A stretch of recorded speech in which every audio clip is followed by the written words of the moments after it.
നമസ്കാരം, എല്ലാവർക്കും കേരള കരിയേഴ്സിൻ്റെ യൂട്യൂബ് ചാനലിലേക്ക് സ്വാഗതം. നമ്മൾ ഇന്ന് ഈ വീഡിയോയിലൂടെ നോക്കാനായി പോകുന്നത് Kerala public service commission KPSC gazetted date 30/12/2023 publish ചെയ്ത നോട്ടിഫിക്കേഷനിലെ driver cum office attendant light motor vehicle for Kerala state cooperative agricultural and rural development bank limited എന്ന നോട്ടിഫിക്കേഷൻ്റെ ഡീറ്റെയിൽസ് ആണ് നമ്മൾ ഇന്ന് ഈ വീഡിയോയിലൂടെ നോക്കാനായി പോകുന്നത്. ഈ വീഡിയോ ഇഷ്ടപ്പെട്ടാൽ ലൈക്ക് ചെയ്യാനായി മറക്കരുത്. അതേപോലെ നിങ്ങൾക്ക് ഡെയിലി ജോബ് അപ്ഡേറ്റ് നോട്ടിഫിക്കേഷനായി ലഭിക്കുന്നതിന് വേണ്ടി Kerala careers YouTube channel subscribe ചെയ്യുക. അതേപോലെ കേരള PSCയുടെ ഡീറ്റെയിൽഡ് സിലബസ് തസ്തിക വൈസായി ലഭിക്കുന്നതിന് വേണ്ടി കേരള കരിയേഴ്സ് എന്ന ടെലഗ്രാം ചാനൽ സബ്സ്ക്രൈബ് ചെയ്യുക. കേരള കരിയേഴ്സ് എന്ന ടെലഗ്രാം ചാനലിൻ്റെ ലിങ്ക് ഈ വീഡിയോയുടെ ഡിസ്ക്രിപ്ഷൻ ബോക്സിൽ കൊടുത്തിട്ടുണ്ട്. ആവശ്യമുള്ളവർക്ക് അത് ഓപ്പൺ ചെയ്ത് നോക്കാവുന്നതാണ്.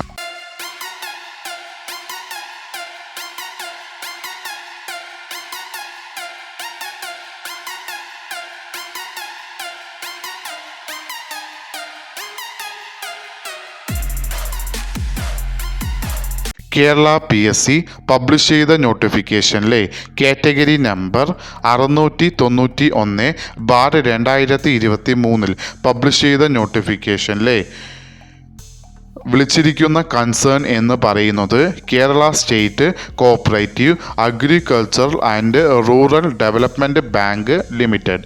വിളിച്ചിരിക്കുന്ന തസ്തിക എന്ന് പറയുന്നത് driver cum office attendant light motor വെഹിക്കിളിലേക്കാണ് വിളിച്ചിരിക്കുന്നത്. സാലറി സ്കെയിലായി കൊടുത്തിരിക്കുന്നത് 19,050 രൂപ മുതൽ 52,800 രൂപ വരെയാണ് സാലറി സ്കെയിലായി കൊടുത്തിരിക്കുന്നത്. നമ്പർ ഓഫ് വേക്കൻസി ഇപ്പോൾ റിപ്പോർട്ട് ചെയ്തത് 5 വേക്കൻസികളാണ്. ഈ വേക്കൻസികൾ ഇനിയും കൂടാൻ സാധ്യതകളുണ്ട്. പ്രത്യേകം ശ്രദ്ധിക്കേണ്ട കാര്യം, ഡിഫറൻ്റ്ലി ഏബിൾഡ് കാൻഡിഡേറ്റ്സിന് ഈ ആപ്ലിക്കേഷൻ അയക്കാനായി പറ്റുന്നതല്ല.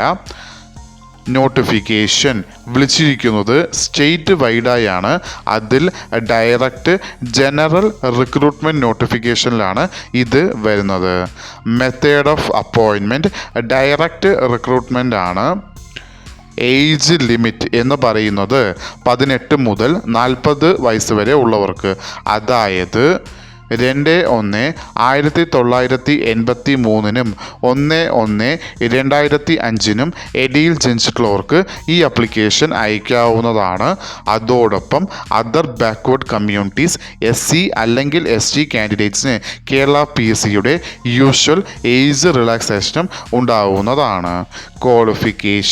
ക്വാളിഫിക്കേഷനിൽ ആദ്യത്തെ ക്വാളിഫിക്കേഷനായി കൊടുത്തിരിക്കുന്നത് നിങ്ങൾ 7ാം ക്ലാസ്സോ അല്ലെങ്കിൽ അതിന് equivalent ക്വാളിഫിക്കേഷനോ പാസ്സായിരിക്കേണ്ടതാണ്.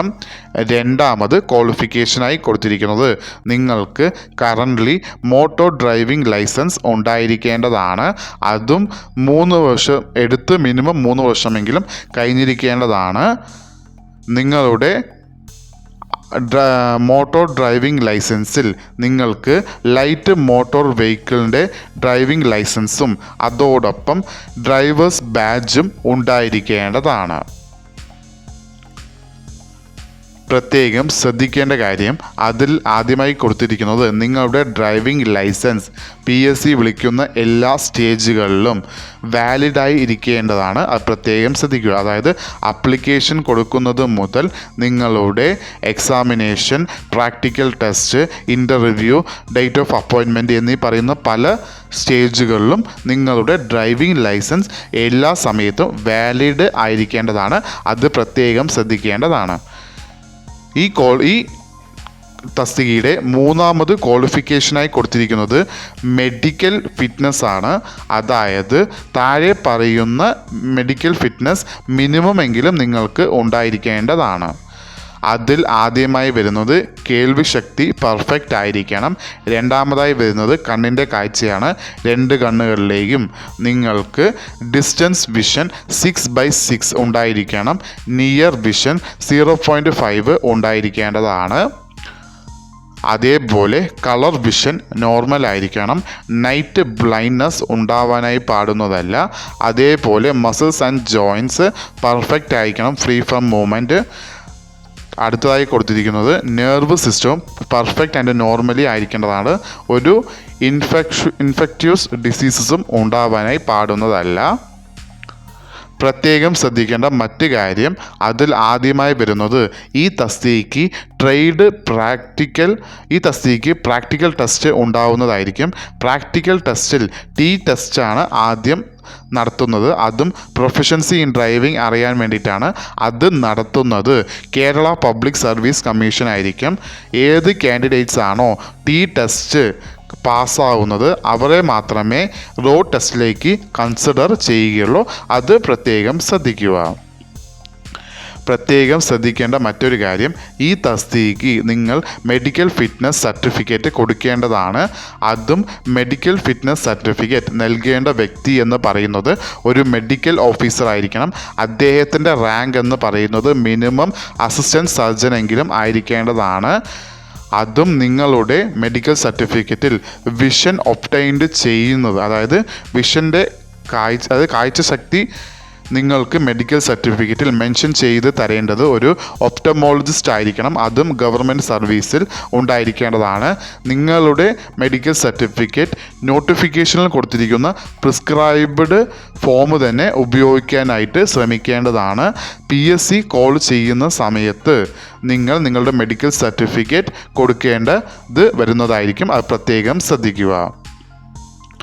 Application eligibility, male and female candidates രണ്ടുപേർക്കും ഈ ആപ്ലിക്കേഷൻ അയക്കാവുന്നതാണ്. ആപ്ലിക്കേഷൻ അയക്കേണ്ടത് ഓൺലൈൻ വഴിയാണ്. ആപ്ലിക്കേഷൻ അയക്കേണ്ട ലാസ്റ്റ് ഡേറ്റ് എന്ന് പറയുന്നത് 31/1/2024. ഈ നോട്ടിഫിക്കേഷൻ്റെ കൂടുതൽ വിവരങ്ങൾ അറിയുന്നതിനായി നിങ്ങൾ സന്ദർശിക്കേണ്ട വെബ്സൈറ്റ് www.keralapsc.gov.in എന്ന വെബ്സൈറ്റ് സന്ദർശിക്കാവുന്നതാണ്. ഈ വീഡിയോ ഇഷ്ടപ്പെട്ടാൽ ലൈക്ക് ചെയ്യാനായി മറക്കരുത്.